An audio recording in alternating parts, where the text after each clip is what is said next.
And listen to this, ready?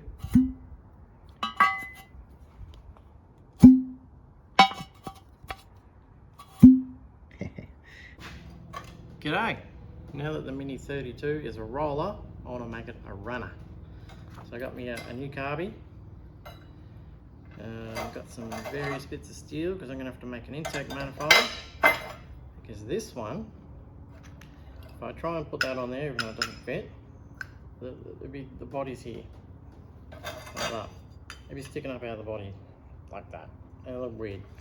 So, I've done myself a little sketch. This is a top view.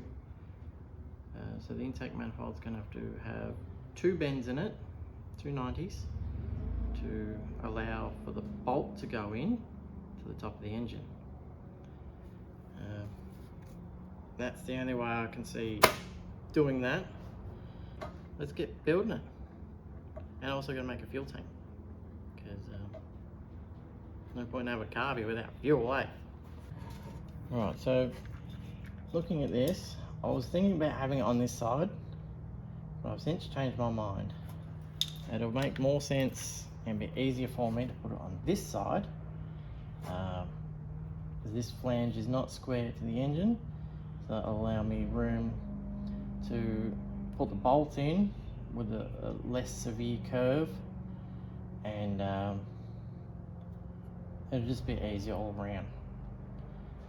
And I'm going to also have it on a slight angle like this, the carby, so the filter will be out here, and that will give me more of a straight shot down into the engine. So I'm going to make up these flanges for both, and size up bending a piece of pipe.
This is why I don't throw things away. That's useless, I crushed it. But this is the same diameter on the inside, and it's got this nice bend in it, which I can use. That's why I don't throw things away. Well, that's what I tell myself. Don't throw it away, you can use that for something.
There it is.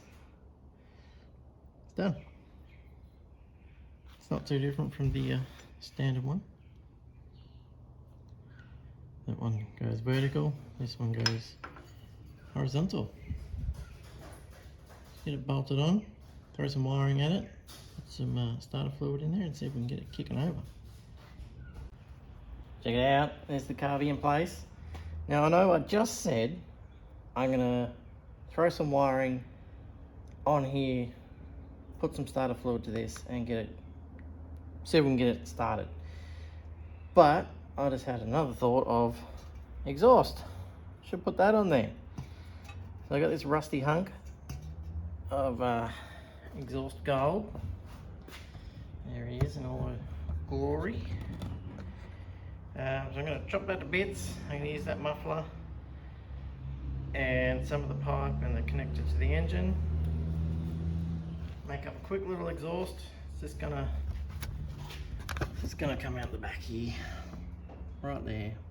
Have a little hanger going up to there or something. I don't know. So it's going straight down under the axle, straight out here. Simple. Check him out. It's not pretty. I can get a new muffler. A buddy of mine said, you don't need a muffler, it's a hot rod. It's supposed to be loud. We'll see. We'll see how it sounds with that. If it's too quiet, I can either punch out the guts or just chop it off. But we'll see. It's pretty straightforward. Just goes down a little bit, another little kinky bend. Yeah, nothing fancy. And this forklift, I can't say enough about this thing. I'd be screwed without it. It's so good. Because I was, trying to get, this thing's way on the ground, and I was trying to get underneath here, trying to put the pipe in, and it's absolute pain in the butt. And then while I was waiting for the exhaust to cool down after I welded it, I went and put the front brake cables on. Spinny brakes. Yeah. It's a bit archaic, the cables and whatnot, but it works, so you can't argue with that. Yep. So now I'm going to throw some wiring at it, throw some starter fluid at it, see if we can get it running. I'm going to put it on the floor for that, just to make it easier to hook the battery up and whatnot. Yeah, there's no chain on it, so there's no risk of it running away. So let's do that. Here's an update of where I'm at. That goes in the starter motor, it's all busted. I got another one from my graveyard. And this is the inside of the starter. I didn't like the look of it, so I'm going to put this one and this one. The magnets are fine, and that's probably fine. This one's a little rusty, the one I got from up the backyard. I got the plastic part out of that for the engine. And this one's got a less slop in it. This one was all sloppy inside here, so I'm guessing it's worn or something. I don't know. But anyway, in order to kick it over, I had to keep playing with the connection at the back, and decided I'd just try and swap another starter motor. It's not as easy as it looks. There's a chain in here, it's chain driven. So I can't just pull this whole thing off and slap a new one on, unfortunately. And I'm struggling with these brushes and the little spring that's in there. See the spring? So I've got to try and hold the brushes back and then slide the magnet part in, the actual motor, to contact the brushes. I'm not entirely sure how I'm supposed to do that. Maybe with some screwdrivers? No idea. That's where I'm at. With any luck, I'll have it run soon. Alright, here we go.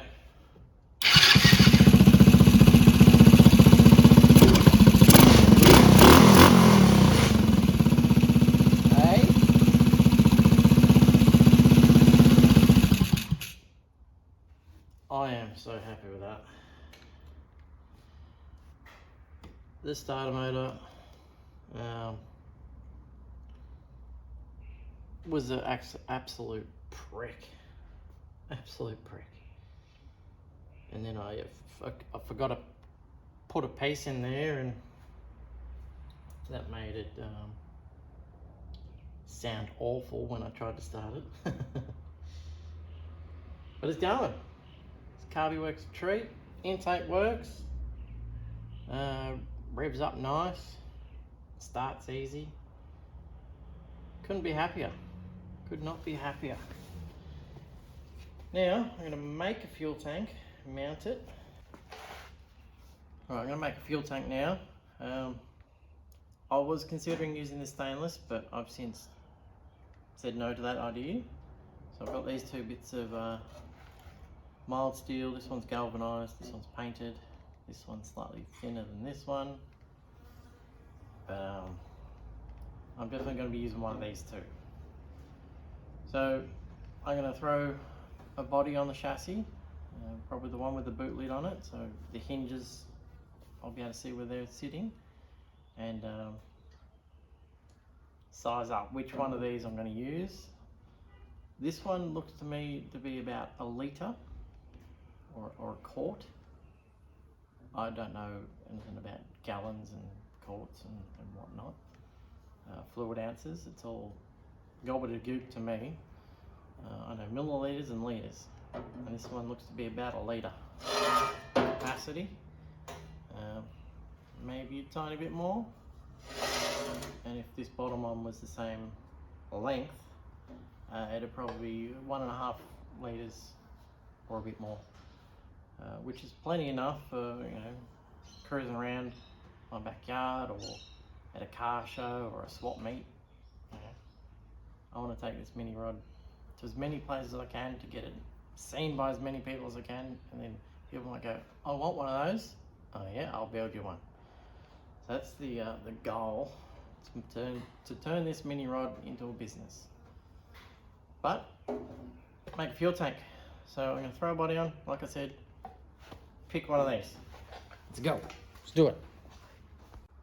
Look at it with the body on. Love it. This isn't the body that is going on the chassis, because there's that's the one over there. But I wanted this one on there because it's got the boot lid. But just look how cool it is with those big wheels, the hubcaps. Panel beater buddy of mine, he's going to try and straighten those out a bit more for me. This one is a bit rippled. Yeah, got some dents in that one, but I'm not worried about that for now. Now I'm looking at the fuel tank, and I've decided where it's going to go. It's going to go right here, just like that. And then the where my thumb is where the fuel filler will be. The fuel petcock will be up the back here, and run down onto the carby. The air filter will go under this, and this will sit on a bracket. And I've decided that the battery and the wiring box are going to go on this side. Yeah, and that's how it's going to look. It'll be a lot cleaner. I might paint it a different color. I might maybe paint it red or something.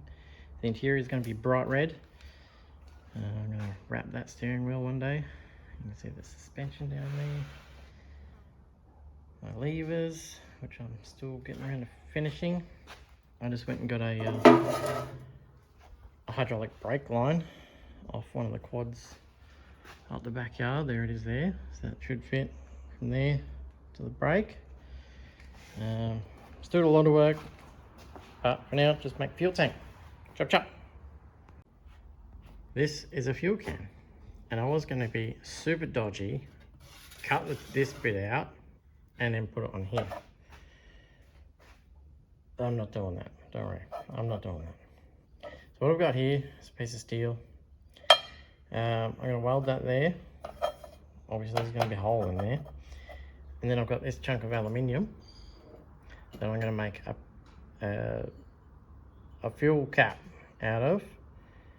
So I'll turn this to make it nice, then I might knurl it, and then I'll step this down and then put 2 grooves in it for O-rings, and then that'll be a nice snug fit in there, hopefully. And that'll be my fuel doodad, and there'll be a hole in there so gases can escape and it won't create a vacuum. So over to the lathe.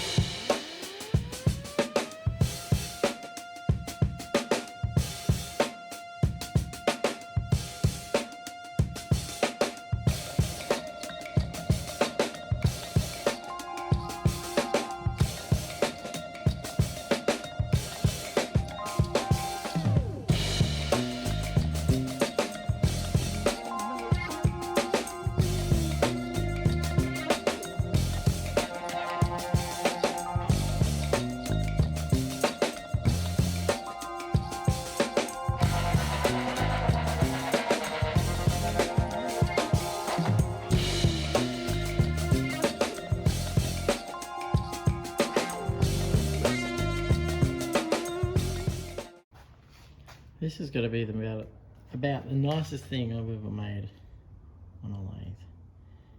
It's got the knurl, I don't know if you can see that on camera, there it is. Double O-ring. It's got a 1.5 or 60th hour hole in it. Here's my fuel tank. I still got to clean it up a little bit more. I haven't cleaned up this end yet. But I've put a nice bevel around here. And listen to this, ready?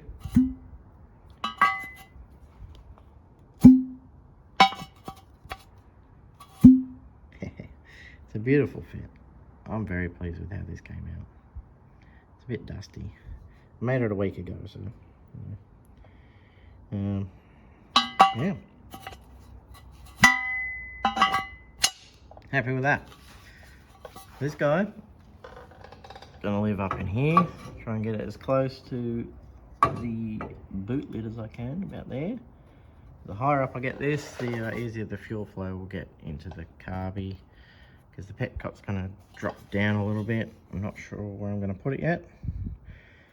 Probably over here somewhere. And then the air filter, I'm gonna get one of those bent ones with the filter down here. So, this vertical is not actually vertical, it's leaning back this way. It's the seat back rest holder. So I'm going to find that angle, and then find 90 off that. So that'll be my angle. Yep.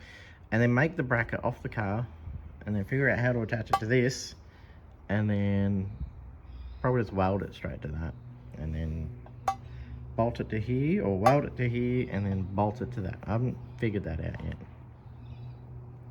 Let's get started on it. Right, I found my angle. That's in there. This is just, you know, a backstop, just random. It's not on any particular angle. I've got this piece of flat stock. I'm going to whip it in half. Clamp half to this piece here. Get rid of that for now. So once that's clamped to there, put this back in there, and put the other bit on top, and then give it some tacks, and then throw a gusset in there off to the side, so I can still bolt this to the chassis and or the fuel tank. So I can do that now.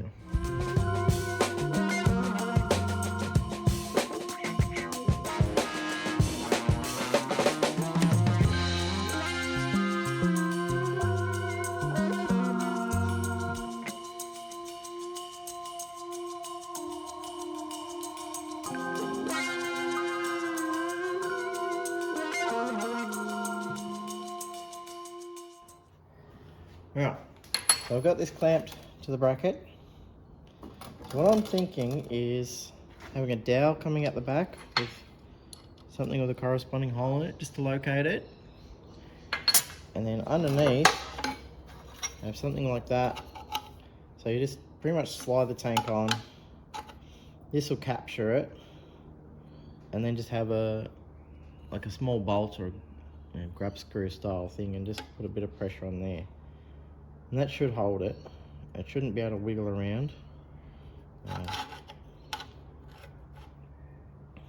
Yeah, something like that. Super simple. You just slide it in, tighten this up a little bit, and then I'll weld this part of the bracket to the chassis. There it is. There's a pocket there, and there's the dowel. Nice. So I should be able to slide the fuel tank in pretty easy, hopefully. I'm thinking about making this dowel shorter. I'm also thinking about just putting an R-clip in there, just to make it super easy, and that'll hold it in place.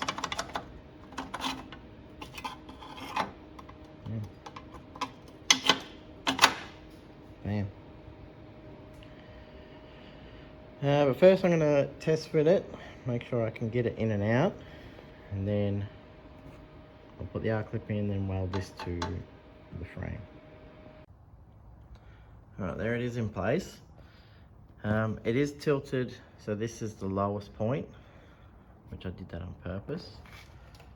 And it's parallel, roughly. And it's not too bad to get in and out of there. Just like that. Very easy. Getting it back in there is a little bit trickier. There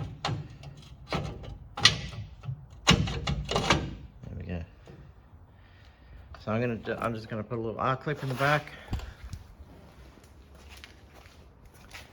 Just here, so I'm gonna mark that, drill a hole through it, put a clip in it. There it is. That little clip. Let's hold the fuel tank in.